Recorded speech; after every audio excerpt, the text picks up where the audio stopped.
ton to cover today, so I'm going to hand it off to Kai. I'm going to turn my my camera off and let him introduce his panel today. And we are just super excited to hear what is going on with Switzerland. I know there's been a lot of activity over the last couple of weeks. So Kai, I'll let you take it away. Hi, Chris. Thank you. Hi, folks. Hi, everyone. Chris, I'm the only one from the EU. That's so special about tonight, but never mind. Yeah, today we're talking about Switzerland, one of the most beautiful countries in Europe, and with a very progressive cannabis scene and lots of developments we want to cover tonight. Our main speaker tonight is Daniel Heimann from Florib Legal AG, located in Zurich. Daniel is an attorney with the leading Swiss law firm from Florib. His main area of practice is in a corporate and commercial law, with a focus on private equity and venture capital transactions, as well as on regulatory law in the cannabis industry. He established the first dedicated cannabis practice in Switzerland and advises investors, startups, and vertically integrated companies in the cannabis industry along the value chain. Prior to embarking on a second career as an attorney, Daniel gained over 12 years of experience in the trading, mining, energy, and related industries based out of Switzerland, Singapore, and Hong Kong, working for multinational corporations as a trader in a managerial positions. Thank you, Daniel, for joining us tonight. Thanks for being here. And Daniel is accompanied by Peter Steger. Peter is a cannabis entrepreneur. He is a board member and chairman and CEOs of different cannabis enterprises in Switzerland, with a focus on medicinal products and cannabis drug production and phytomedicines. And he's an activist. He's the chairman of the board of the IG MedCan. This is an interest group of the manufacturers of cannabis medicinal products in Switzerland. He's also board member of the SGCM, the Swiss Society of Cannabis and Medicine. His work area there is politics and law. Peter has a Master of Law at the University of Lucerne from 2013. And thanks for being here and joining us tonight, Peter. Okay, so let's jump right into it. Daniel, you want to start your presentation? How can I move on? I didn't want to deny you this beautiful picture of Switzerland Daniel chose. So we are talking about Switzerland tonight, everyone can see. And Daniel, you wanted to start a quick review of the Swiss cannabis history. One question from me before we start. As I was on my way to holiday in 2000, in the year 2000, we went over Basel to get to the Mediterranean Sea. And there it was possible to enter the shops in Basel, and some shops, and they offered the THC cannabis for purchase. And we were quite astonished by that time. What was that what was the reason for this? Because now you are talking about legalizing cannabis in Switzerland. What was that 21 years ago? Why was cannabis sort of legal by that time? Well, in fact, it wasn't really legal at the time. It was simply some of the laws at the time were not enacted or enforced the way they should have. And there was some time where cannabis scent bags were actually sold in various retail shops around Zurich, around Switzerland.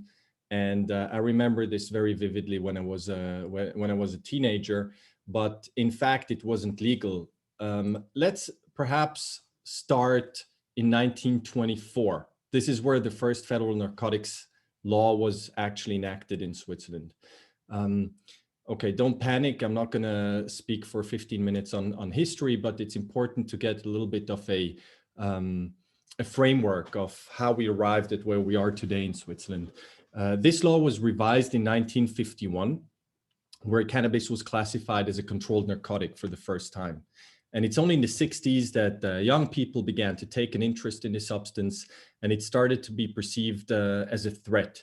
In 69, the federal court ruled that the use of narcotics would be subject to the same penal provisions as its possession. And this really led to a rapid and huge increase in the number of convictions for cannabis use in Switzerland. Now in 75, another revision of the narcotics law was passed, which incorporated a principle that is still valid today. Drug use remains prohibited by law, but courts may waive prosecution under certain circumstances. For example, in case of minor importance, possession of small amounts, addiction, initiation of treatment, and so on. The penalty for use of cannabis for other drugs was a fine with no entry in the criminal record at the time. Now, it's interesting that you're saying 20 years ago, because this was around the 1990s, and you may remember, or you may not, that in the 80s and 90s, there was a real crisis, a real drug crisis in Switzerland. I remember in school, cannabis was omnipresent. Also in my school, it was a reputable high school.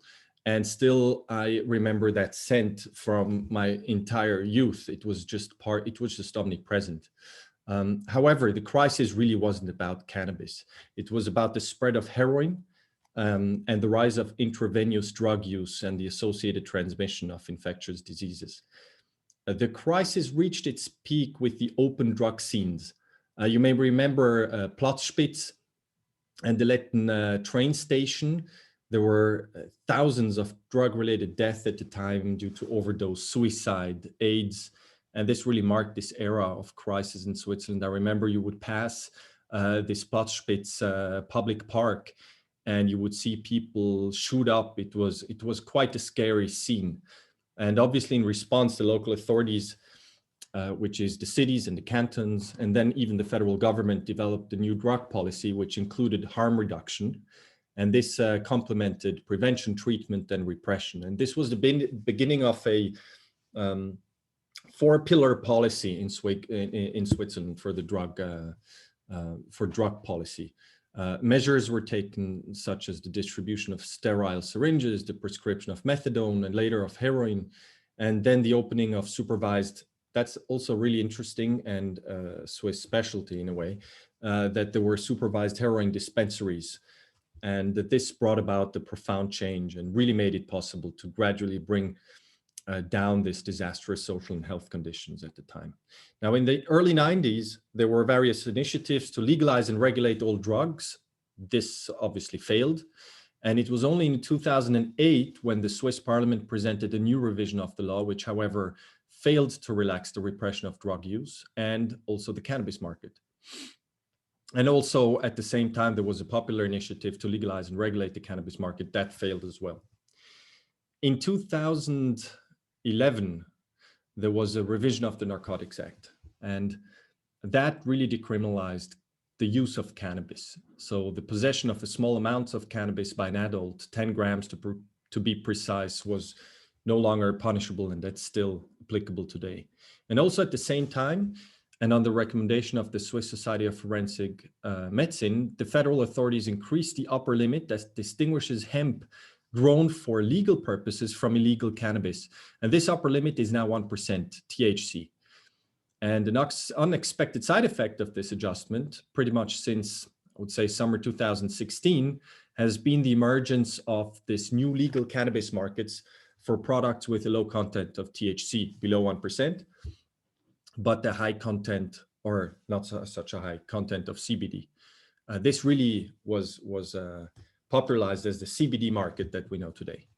And this market literally exploded, and the products are now available everywhere in Switzerland, in supermarkets, kiosks, special stores, you name it. And this new market has contributed really to the development of a new production, processing, and distribution chain for cannabis in Switzerland. Okay, now let's have a closer look at the Narcotics Act. I will have to pace through this because there's a lot to cover. So there's like a 1% THC threshold that I mentioned. And this is regulated by the Swiss Narcotics Act. And the implementation of the Narcotics Act is governed by 3 ordinances on the control of narcotics, the addiction to narcotics, and the registry or register of narcotics, psychotropic substances, precursors, and so on. Now, the control ordinance governs the activities of the Swiss Agency for Therapeutic Products. It's called Swissmedic. This governs drugs, medicines. And Swissmedic is responsible to grant authorizations for the handling of controlled substances and the associated controls, including industrial use and applications. Now, the addiction ordinance regulates the measures for prevention, therapy, harm reduction, as well as the exemptions for restricted medical use of cannabis containing medical products and the corresponding controls. And lastly, the narcotics register, let's call it the narcotics register ordinance. It lists all the controlled narcotics and psychotropic substances and determines to which control measures they are subjected. Now, in Switzerland, cannabis is classified as a prohibited narcotic if THC content exceeds 1%. And we already mentioned before that there was a decriminalization, and in fact, you can own, if you prepare a negligible, let's say, quantity of cannabis for your own consumption, up to 10 grams, it is not punishable. Now, cannabis products with a THC content lower than 1%, on the other hand, can be legally produced and marketed. And this holds true for all cannabis products, except for cannabis resin, which doesn't make much sense in my view, but that's just how it is in Switzerland, because cannabis resin is separately listed in a narcotics register and is considered a controlled narcotic, independent of its THC content. Now, this classification of cannabis resin as a narcotic drug was challenged, but confirmed by the Swiss Federal Tribunal in 2019. They said it was not a mistake by the legislator. The system of the law, actually, a systematic interpretation leads to the conclusion that this was really the purpose. Now, it's obviously considered very unfortunate by the local cannabis industry. It limits the commercial exploitation of the most cannabinoid dense part of the cannabis plant. It drives a wedge of unequal treatment between cannabis extracts, which are legal if their THC content remains below 1%, and cannabis resin. And it creates a whole range of other legal issues, which I will try to mention. Now, one perhaps relevant remark is, especially for the US listeners, what about delta 8 THC? This is an isomer of delta 9 THC, so it has the same sum formula and molecular weight as delta 9 THC. It's considered a narcotic in Switzerland. So that's the end of the discussion. I know you have big discussions in the US on that, but in Switzerland, it's considered a narcotic, so there's no way to market for that. Now, the Federal Office of Public Health, they may issue exceptional licenses, for example, for cultivating, importing, producing, and also for the restricted medical use of cannabis in the form of oils or tinctures. And I will leave it to Peter to describe what the framework is of the medicinal cannabis regulation in Switzerland. Now, let's dive into the cannabis products that contain a THC content of below 1%. Now, CBD products can only be marketed legally if they comply with the Swiss legislation that is applicable to their respective classification. I believe it's exactly the same in the EU, and Kai will be able to confirm that. And as you know, the range of CBD containing products is really extensive. It includes, among others, raw materials such as cannabis buds, flowers with a high CBD content, extracts in the form of oils or pastes, ready-to-use products such as capsules, food supplements, liquids for e-cigarettes, tobacco substitutes, scented oils, chewing gums. Some of these products are offered as personal care products. Now, in order to determine the applicable legislation, the product must be assigned to the corresponding product category, and that's based on the relevant factors such as composition, intended use, dosage. It's important to note here that the authorities really take a holistic approach in this assessment. So, and so should also the companies that are trying to bring such products to market. Now, CBD products considered as raw materials are governed by the Chemicals Act and the Chemicals Ordinance. If there is no intended use that can be determined for cannabis-based raw material, it should be placed on the market in accordance with the legislation governing chemicals. And lastly, there is also the Federal Act on Product Safety, which acts sort of as a fallback catch-all legislation for products for which there is no other specific applicable law. Okay, let's dive into chemicals. So CBD containing products may be marketed legally as scented oils. So manufacturers must classify, they must package, label the product in accordance with the provisions of the Chemicals Ordinance.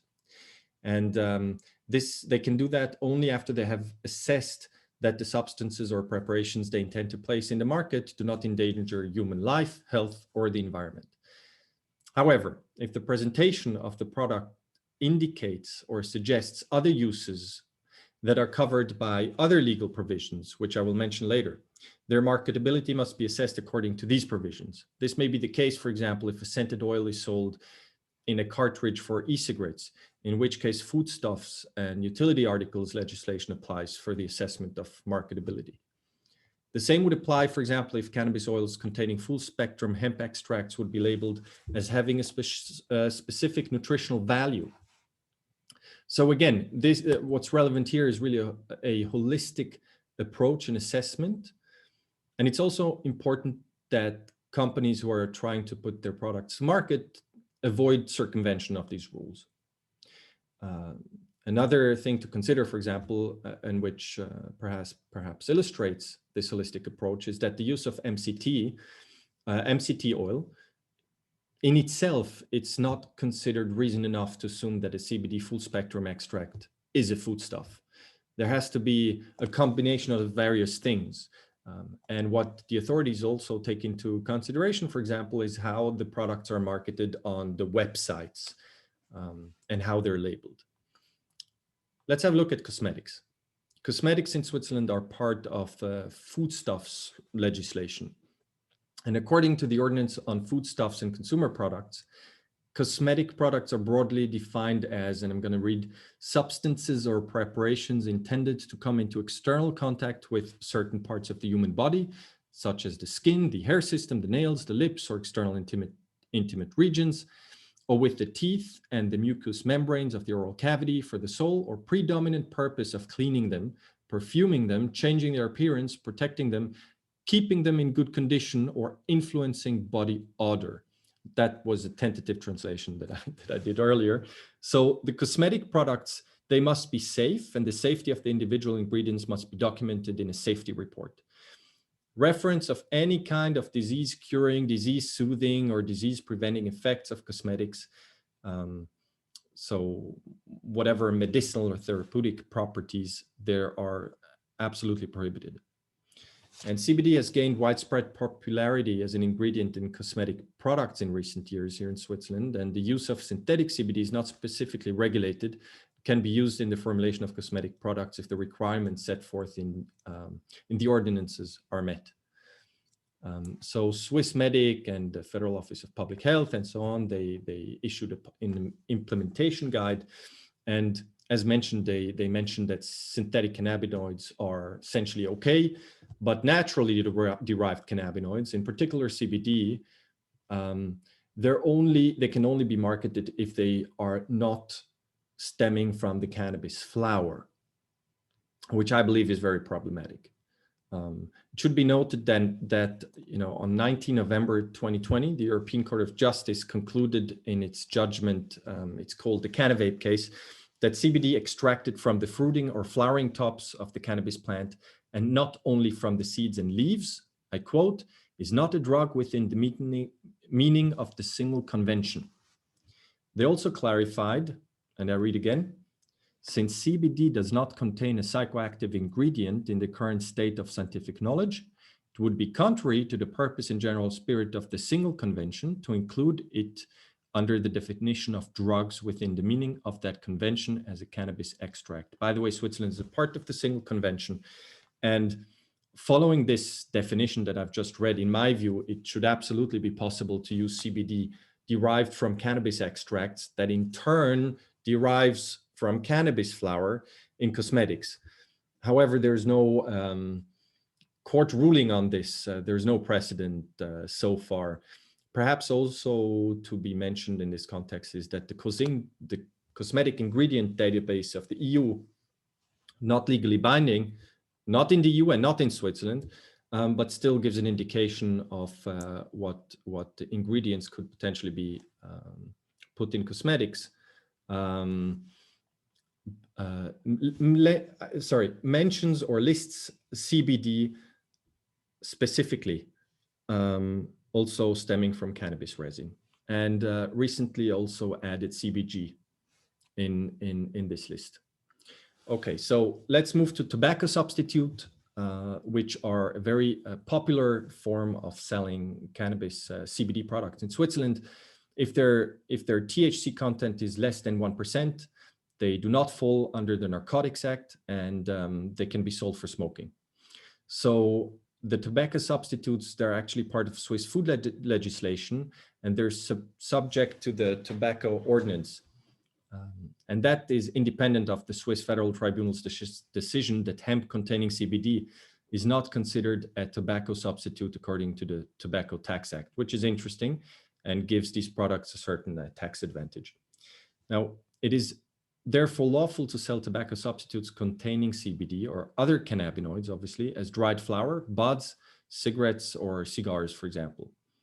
However, existing food legislation must be observed, and this includes the obligation to self-regulate and to notify the Federal Office of Public Health before you place one of these products on the market. Well, perhaps I move on to foodstuffs now because we have so much to cover. The Foodstuffs Act sets forth the rules on the safety and transparency of foodstuffs and utility articles. And according to the Foodstuffs Act, foodstuffs are all substances or products that are intended or may reasonably be expected to be consumed by human beings in a processed, partly processed, or unprocessed state. Medical products, narcotics, and psychotropic substances do not fall under the definition of foodstuffs, and obviously also the other way around. So for foodstuffs that have not been used for human consumption to any significant extent, either in Switzerland or in an EU member state before 15 May 1997, so-called novel foods and authorization, these are novel foods, and for these novel foods, an authorization by the Federal Food Safety and Veterinary Office or an approval by the European Commission is required.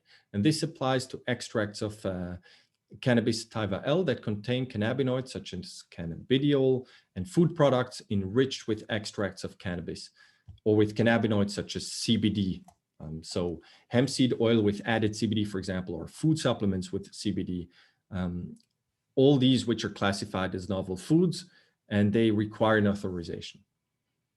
Now, products of cannabis or parts of the plants that had a safe and documented significant use as food in the EU before 15 May 1997 are not considered novel foods in Switzerland, provided they originate from an approved plant of cannabis, of the cannabis sativa L variety. This is particularly the case for hemp seeds, hemp seed oil, hemp seed flour, and defatted hemp seeds. Now, there's also an ordinance on the maximum levels of contaminants, which is relevant. I won't go into the detail, but it regulates the maximum permissible levels of delta-9 THC in foodstuffs, which in Switzerland are generally quite higher than in the EU.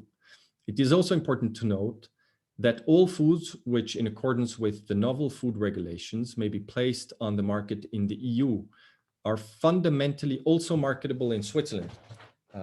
This is except for genetically modified foods. So to place a foodstuff with CBD on the European market, that presupposes really the application for authorization to the European Commission. If the application is granted, foodstuff containing CBD can also be placed on the Swiss market. Now, there's also the European Industrial Hemp Association that have, in fact, which I know Kai advises, have launched a joint novel food consortium. Perhaps Kai can give a few comments on that. And I suggest we take up the conversation on this subject now. If you agree, Kai, perhaps you can shed some light because it's equally applicable in Switzerland. Okay, so really equally applicable in Switzerland, the EU Novel Food Directive. So we are talking one-to-one about the same legal framework. It's not one-to-one. It's incorporated by reference because we have our own ordinance, a novel food ordinance, and this refers to the novel food catalog in the EU. But what definitely is relevant for companies here in Switzerland is that if you become a member of the EIHA and you apply and you receive an authorization from the European Commission for a specific novel food, you can market that in Switzerland. On the other hand, if you approach the Swiss authorities for authorization and you get it approved, you can't market your your products that were approved in Switzerland in the EU. So in general, it is the suggestion that you obtain an approval in the EU unless you really just want to or intend to market your products in Switzerland proper. For sure. Okay, got it. Yeah. Okay. The European Industrial Hemp Association, it's a very old industry association, 20 years old. But after the back and forth with the novel food catalog in 2018, and then the law enforcement in Germany started and issued distribution bans on CBD oils. And then in June 19, the EIHA decided to launch a novel food joint application. The EIHA by that time had about 100, 110 members. Now the EIHA has over 200 members. And if you are active in the CBD sector, you are obliged to become a member and a partner of the consortium. And the application, the joint application, there are 4 ingredients applied for. The first ingredient is an isolate. It's a very simple ingredient. So there are lots of applications pending at the European Commission for isolates, but this is one part of it. The second part is a gold formulation, which is decarboxylated, distillated, and special cleaned. So this is a very nice product. It looks, has a nice yellow golden color and a nice taste. Then there is the regular product, which is decarboxylated and distillated, but not as clean as the gold version. And we have a raw product, which is decarboxylated, but not distillated.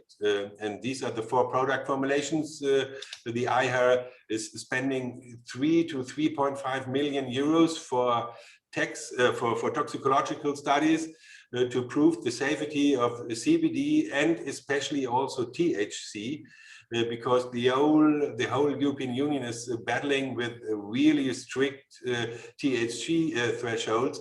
As you might know, there is the acute reference doses set up by EFSA in 2015, which is 1 microgram per kilogram body weight. So if you, and the standard body weight is 70 kilo, so you are just allowed to have an intake of 70 microgram THC per day. And this is hardly to manage for any company or for any product. And EIHA intends to increase that threshold by 7 after the toxicological studies have been completed. The toxicological studies have started half a year ago, and we are very optimistic to finish or to complete this procedure, this process within the next 2.5 years. Well, thanks a lot. I will actually not address now all the medical cannabis situation. I leave that to Peter, perhaps. Thanks. Thank you, Daniel. Thank you, Kai.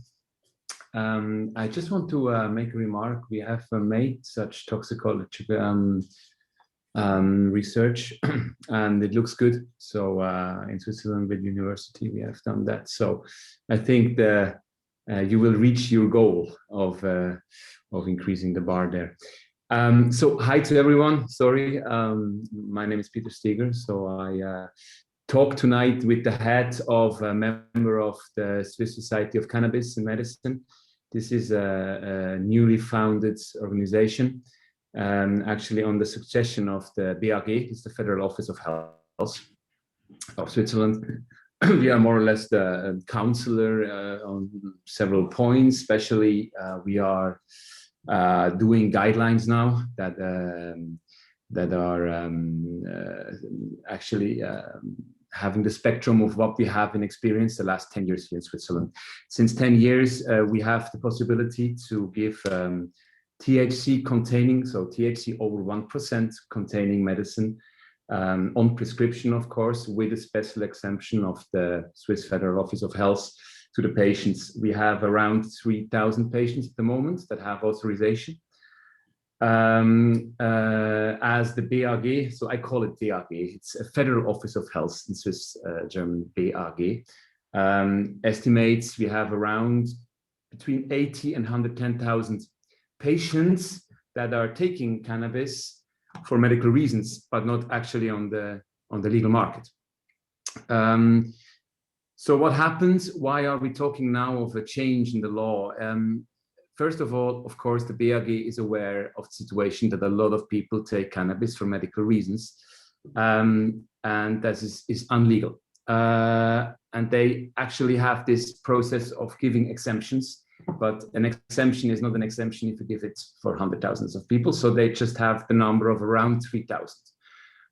It's not an exact number, but they just want to have not 4,000 or more patients. So I think it was 4 years ago when we started negotiating with the BAG. I have to say I started this negotiation because I'm producing cannabis extracts containing THC over 1%, and we sell it to the one store, pharmacy store in Switzerland, actually the only one who can give it to the patients.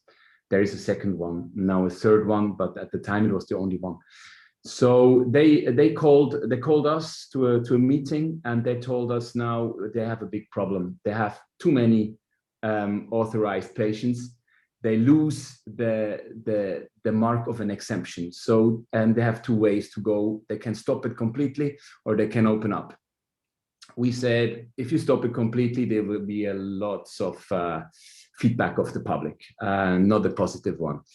And so they decided actually to make a change. So the government of Switzerland decided, after a long process, we kind of managed this process too. There was a motion of a national council member of Swiss Parliament. We kind of shaped that motion, and it went all through those different political resorts. And then the government decided, okay, we make a change. And that was the moment where we founded this association of the manufacturers of cannabis medicine in Switzerland, because we realized that the BAG is not really interested in having a functioning system. They just say, okay, we have a problem, a legal problem at the moment. We have to solve that, but how the market will develop from there, they were not interested. And that was the reason why we founded that association. Now we are 8 members. And of course, there are not a lot of members because having the possibility to produce cannabis medicine, you need a lot of special authorizations, and you have to always show that there is a demand and concrete demand, and the demand can only exist if there is a prescription by the doctor and an authorization by the BAG, an exemption, for an individual exemption for that patient for that kind of period of time. So they make a calculation. They know around 2,000 of the patients take our tinctures, our extracts, and so we have, for that kind of amount, we have the authorization to harvest and to extract and then to distribute. So it's for 1 gram exact. So we have to be really careful. You always are with one foot in jail. So, but it's interesting, of course, because then we realized we have the possibility now to shape the whole thing. And for us, or for me, one main point is, and I already mentioned that, is the reimbursement part. Because with Daniel, or later on with Kai, we maybe take the future as a vision, and the vision could be in the future that we have actually now, first step, we have easier access to cannabis medicine. That's what we want. That means you get it on a doctor's prescription. That's it. We go that way, and this will legally will be possibly probably in next summer, 2022. But then, of course, we know there is a whole tendency in having the whole cannabis the whole cannabis branch legalized. So especially then, we need a good solution with the health insurance companies for reimbursement. This is what I fight for at the moment. This is my task at the Swiss Association of of cannabis medicine, the SGCM, politic and law, and that's very interesting to deal that with the health insurance companies, because of course, as you probably know, most part of what is now distributed is a magistral preparation. That means there is no RCT, like there is no really randomized controlled studies behind like every kind of possible magistral preparation. So the effectiveness is actually not given. So health insurance companies say, of course, okay, we cannot reimburse it on big scale. At the moment, they reimburse 30%, around 30%. In Germany, Kai, I think it's around 65%. Now, in Germany, you have already opened up, like you have this easier access to cannabis medicine. We don't have it yet. So we have 30% reimbursement. And the first answers of the Association of the Health Insurance Companies was very clear. They said, yeah, we support your motion with the easier access, but we say no to a bigger scale kind of closing one eye to this lack of efficacy. I always have problems with that word. It's, I think, efficacy. So Wirksamkeitsnachweis, efficacy. And this is a big problem because once the doctors are not in charge anymore where the patient gets the medicine, and the medicine is very expensive, and the patients mostly have chronic diseases, chronic pain, so they need it for a long time. They will, of course, go to the free market or next step black market. And then when we have a legalized situation on the free market, but you don't have the observation of the doctor anymore, guaranteed. And that's a big problem, in my opinion. So medicine should be medicine. You should get it over a pharmacy store. It should be produced after GMP rules. It should be observed and prescribed by doctors. This is my opinion on that side. And if you have an anchor with the health insurance companies that really reimburse on a bigger scale, I see no problem with open up legalized cannabis branch on the other side as well, because you always have an initiative to go to the doctor to get your prescription, to get your health insurance reimbursement. So this is why I think the whole subject is very important at the moment. So I already talked a lot. Maybe Kai, if you allow, just a follow up here.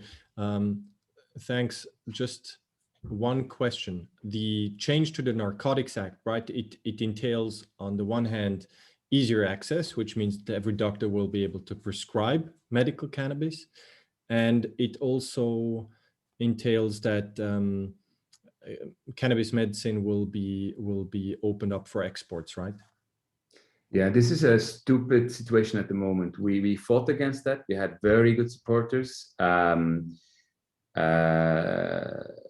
really experienced lawyers that made the Gutachten, what's that word? with papers studies, and we went with even with the president at the time from the national from the National Council supported us, because we said the Betäubung, the narcotic law, the goal of the narcotic law is the safety of the public in Switzerland. And in Article 8, at the moment, there is a restriction for the planting and for the harvesting and for the distribution.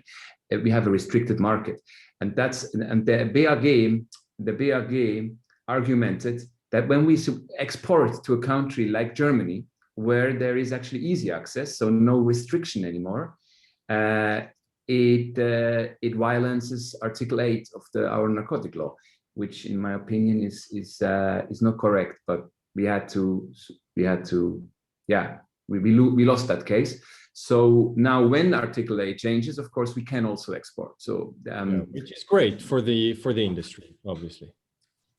Which is interesting at the moment. We have a very special moment. We cannot at the moment plant and harvest for next summer. We should actually. We should. So next summer, we don't know when, maybe July, August, it will open up. All of a sudden, it's easy access, only doctor's prescription. But at that time, Swiss companies will have problems because first, it's a plant. You have to go to the fields and you have to grow it. And at the moment, it doesn't look like the BAG gives already allowance in regard of the future to plant it now and start producing now. So I really have to fight that. We have to fight that because it would open up for everyone else in the world to import on the 1st July.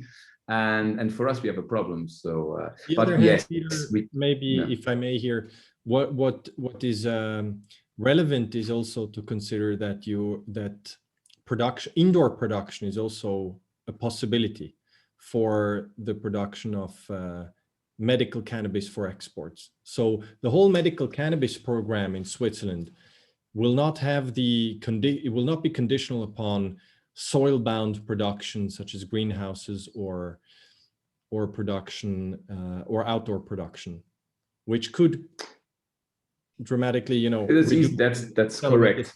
Right? It makes it a bit easier, but still it needs some time because you don't get before the new ordinance is there and it has a date, 1st July, maybe. Yes, of course. Let's assume it's the 1st July, but we don't know it.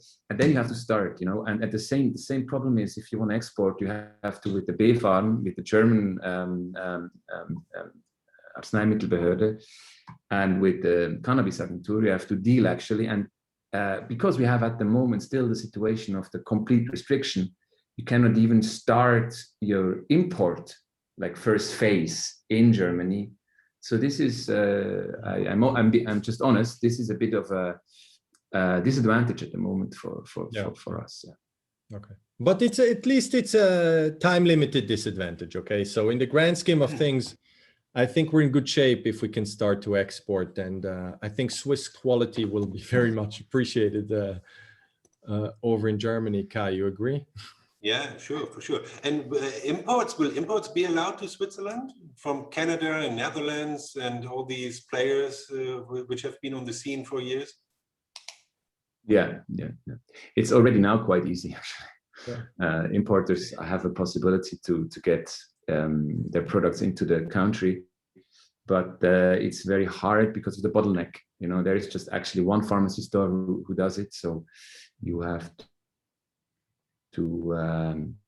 and then the doctors, of course, prescribe what they know at the moment. So, but this will, of course, change. I mean, the market will be open soon, and this will change the whole landscape now. And right now, but maybe to make a point. Yeah, go on. No, just to make the point. I mean, we're glad. Yeah, I don't want to complain. We're glad finally we have a date, and so it maybe came abroad a bit complaining. No, it's good. I mean, now we're really reaching our goal. We believe we reach our goal of the easier access. So what we need now is two things. I mentioned the health insurance company subject, but also, of course, the doctors, and this is linked, need some more education. This is the problem. So what I made is research around Europe, the different systems, and it's interesting. There, like the Czech Republic, have only doctors that have a certain certificate that can prescribe, but then the reimbursement percentage is super high.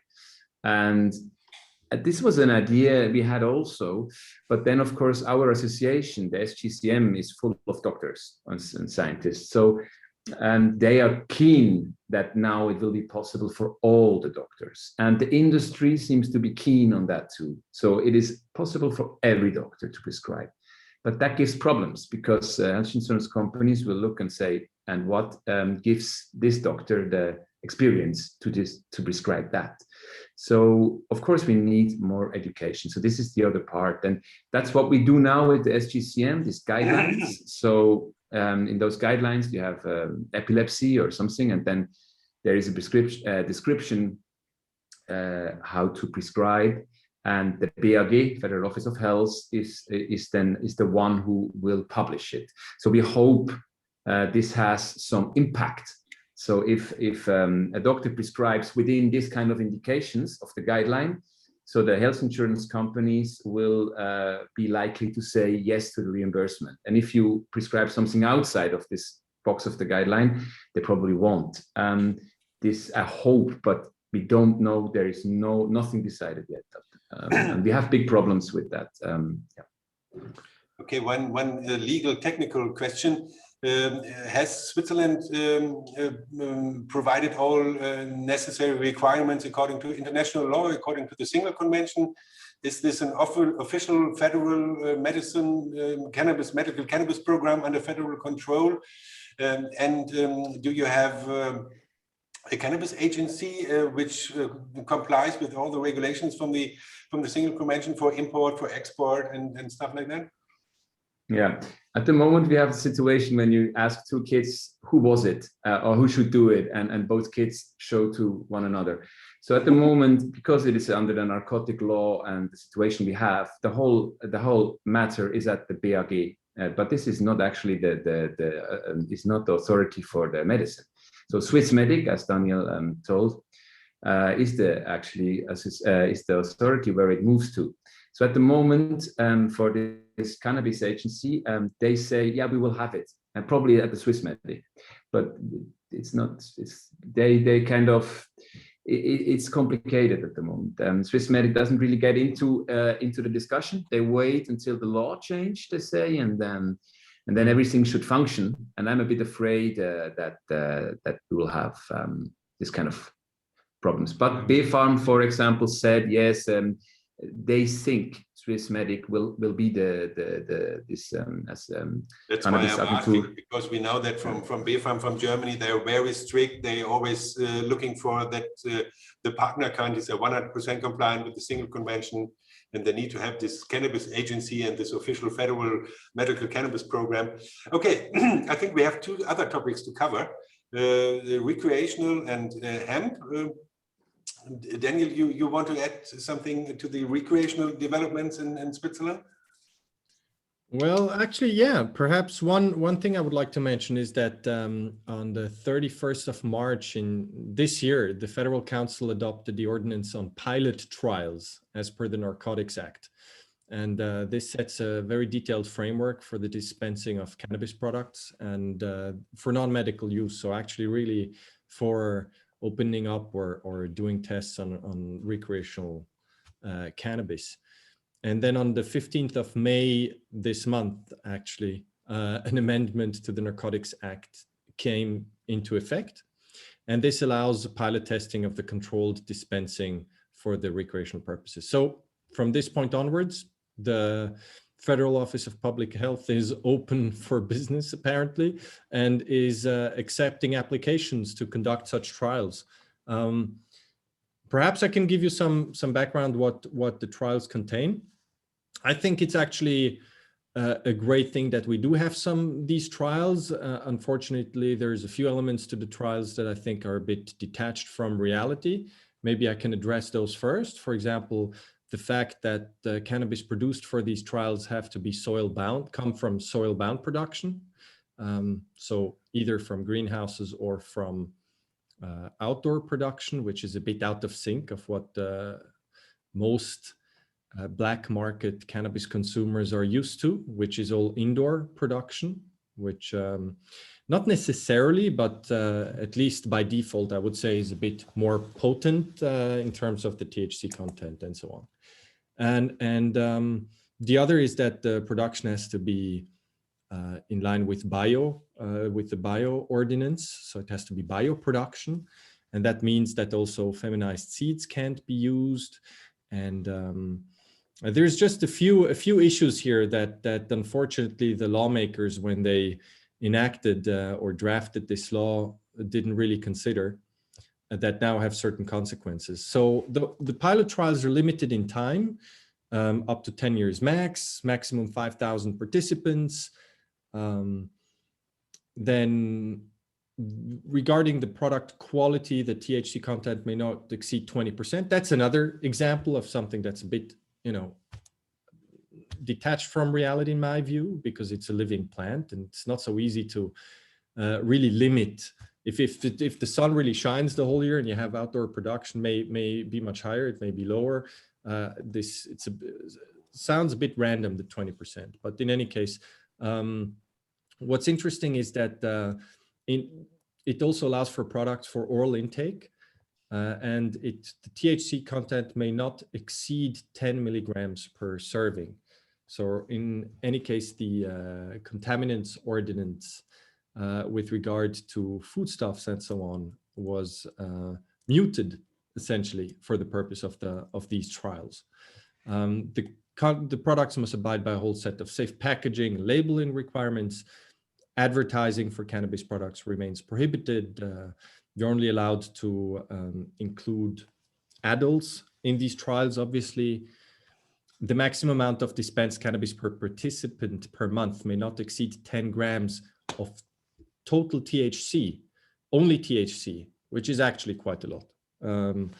Then what's also interesting is perhaps to mention that both public and private organizations can apply to the Federal Office of Public Health. So it's not only cities, which I know many cities are going to conduct such trials, but you can also, as a private company, essentially apply to conduct a trial. You just have to have a very good set out plan for your scientific study. And you need to convince the Federal Office of Public Health that you have a really sound and safe plan.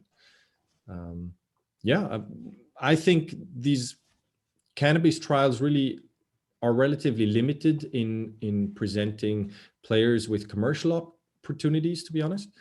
On the other hand, it's a good opportunity for companies to start and position themselves for potential further legalization in the cannabis markets. And then perhaps will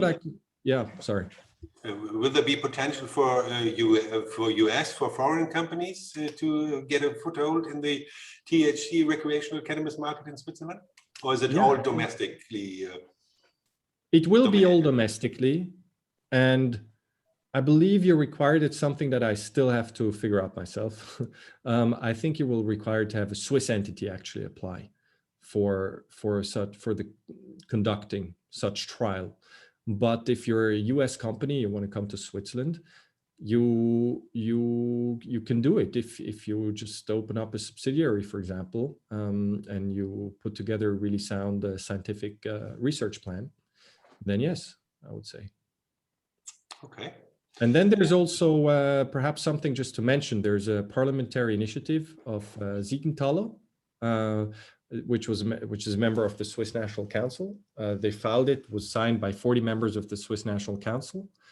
And the main objective of this initiative is the control of production and trade by governmental bodies, the separation of medical, non-medical markets, the drying up of the black market by lifting the prohibition, legalization of cannabis, the regulation of taxation and advertising and so on. And on the 28th of April, so really just the end of last month, the Health Commission of the National Council voted in favor of a controlled legalization of cannabis. And this is a first really important political hurdle for this initiative, and it has passed. And now in the next step, the equivalent commission in the National Council of States will review this initiative as well.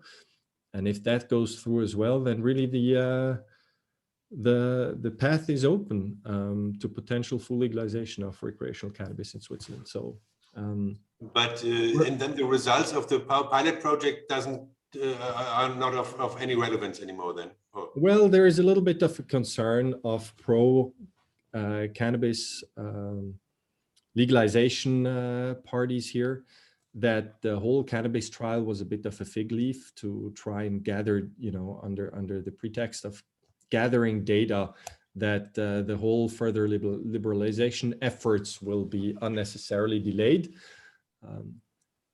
There may be something to it, but I still believe, from my perspective, that it's a good thing that we can now conduct studies on recreational cannabis. I personally don't believe that it's going to take 10 years for further liberalization in Switzerland. I think both the commercial and societal pressures in this huge potential market are just too high. My personal view. Let's see what happens. Yeah, good luck. And the last point is there for our hemp friends, for the hemp friends among us. Is there a hemp industry, a real industrial hemp industry? Is hemp cultivation a big thing? is hemp processed to insulating materials, or this whole hemp sector? Is there a hemp sector in Switzerland? You see, both Peter and I are shaking our heads. Well, I think we're both in the same. No, the fact is no. Unfortunately, no. We do know, obviously, of the enormous benefits of hemp as an industrial product, sustainable industrial product for fabrics, you name it, for energy. There's a whole organigram of what hemp can do. I think it's going to take time for such an industry to develop. I don't think Switzerland will be the place where the hemp plants will be grown. It's just too expensive to do that really on scale. But I do think that Swiss entrepreneurs and investors should take this new evolving industry very, very seriously, because the potential is just enormous. Yeah. And it was, maybe for one thing, it was a pro point. We have a lot of members of National Council, and the other they are farmers, and they supported actually our motion there. And I think farmers, of course, think ahead, and not only for production for CBD or THC containing products, also for hemp. I think there are ideas probably, but we'll see. Yeah, we'll see. Yeah. Okay, thank you. I think we're done. Absolutely. Good, thank you. What a wealth of information from all of you. You know, it sounds like Switzerland is moving forward on all fronts, and so it's really interesting to hear sort of the existing market for low THC products, how that's moving forward with the medical market. Hearing about sort of, you know, Peter, I can see where you guys are stuck between a rock and a hard place with having quotas now that sound like they're going to drop off at a certain date, but allow for international competition there. So certainly that's a hurdle you guys have to overcome. And I'm also excited, Daniel, as you mentioned, for these programs that allow for research into adult use programs. I do think that's a step in the right direction. Hopefully it's not just a pretext to delay the full legalization program. So you guys gave us sort of a very good viewpoint into each one of those different